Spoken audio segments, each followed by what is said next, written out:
Goodbye YouTube, hopefully y'all are having a good day today. Now for those of you who do not know, Snover is actually being suspect tested in the UU tier with snow warning, which would explain why I have it on my UU team. The general idea behind my team is to get up hazards with Claydol and Quillfish, be able to save my Jinx for late game once I get rid of any Pokemon faster than it, then sub, Nasty Plot, and just bliss spam the crap out of my opponent's team. So yeah, looking at my opponent's team, the two major threats that I see are going to be the Registeel and Kingdra.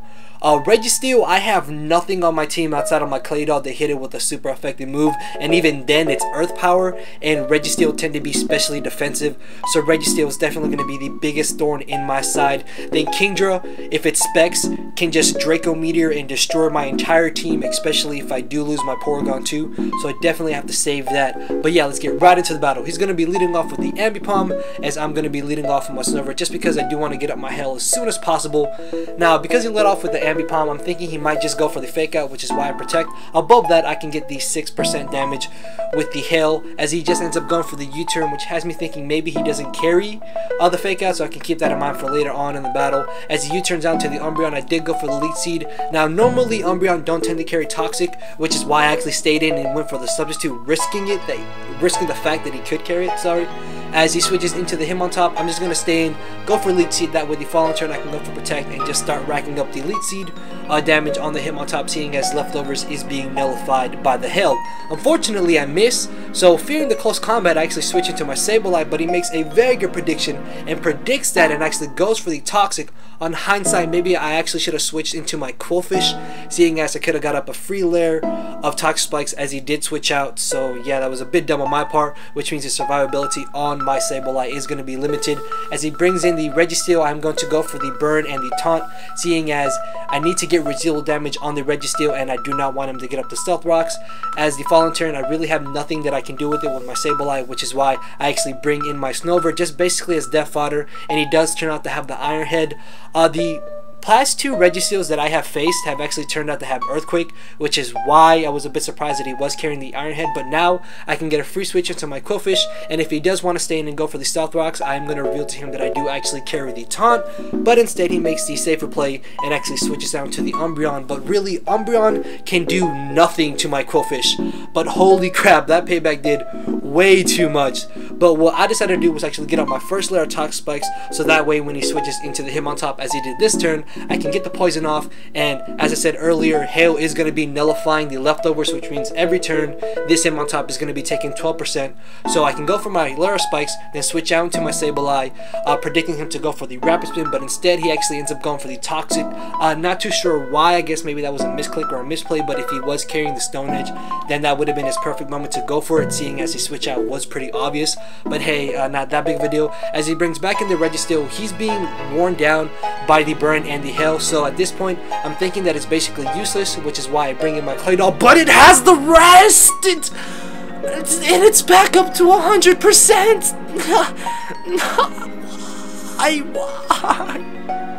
I have not seen rest on Registeel since 4th gen, so that completely changed my game plan to how I'm going to combat this damn Registeel. Which means, fuck Kingdra, I need to find a way to get rid of Registeel, like, very badly. So he switches in the Porygon 2 as I get on my Stealth Rocks, not wanting him to predict my Porygon 2 and go for the Toxic. I'm actually just going to stay in and go for the Side Shock, and it really does nothing. But I brought him down to a point where he's either going to be forced to go for the Recover or go for the Ice Beam and get rid of my Claydol. So either way, this should be my perfect moment to bring in my Jinx. As he did go for the Ice Beam, I'm thinking that he just wants to leave in Porygon 2 for fodder, so I go straight for the Blizzard. On hindsight, maybe I should have gone for the Substitute, because as you saw there, he did switch out, and if I did go for the Sub, I wouldn't have to waste this one turn where he is forced to rest and go for the Sub, and I could have just gone for the Nasty Plot. But hey, hindsight is 2020 and I can't do anything about it. But because he's going to be asleep for 2 turns, I can go for the Sub, then go for the Nasty Plot. I know I said I already went for Sub, but yeah, anyways, getting off I should just not speak English. Anyways, I'm just going to go for the Nasty Plot again. As he wakes up, I'm going to go for the Lovely Kiss. Thankfully for me, I don't miss, because you guys know I have terrible luck. And because the Registeel is asleep, I can go for the Substitute. Hope he doesn't get the first turn wake. then hit him with 2 blizzards and take it out, but he makes the smarter play and actually switches out into the Umbreon. Now looking at my team, Umbreon is basically the most expendable thing on this team, which is why he just brought it in for death fodder, as this turn is going to bring in the Hitmontop. Yes, the Sucker Punch is very obvious, but then again, if he predicts me to predict the Sucker Punch and possibly go for the Nasty Plot or the Substitute, he can go for the Rapid Spin, then go for the Sub, which means my hazards and my Sub would be gone. So I thought that the Blizzard was the better and safe play to go in that situation, as he brings in the Ambipom. And Ambipom has a base 115 speed, and Jinx is base 95. So even if Ambipom was adamant, it would still outspeed my Jinx. So thinking I might have some use for Jinx later on in the battle, I'm going to bring in my Quillfish, knowing that some Ambipoms don't tend to carry the taunt. What I'm going to do is actually predict him to U-turn, and I'm actually going to get up my second layer of spikes, allowing me to get even more residual damage on the Ambipom and the Registeel, and being able to finish off the Porygon 2 upon switching. So he does U-turn now to the Kingdra, and fearing him possibly being Dragon Dance, seeing as he hasn't brought it in at all throughout the whole battle, I'm actually going to go for the taunt, but he does reveal to be Specs as he goes for the Ice Beam, which running Specs on Kingdra is viable, but that means that he must have given up Dragon Pulse, seeing as if he was carrying the Dragon Pulse, that would have been the best move for him to go for, and just be able to hit my whole team for neutral and it being stabbed.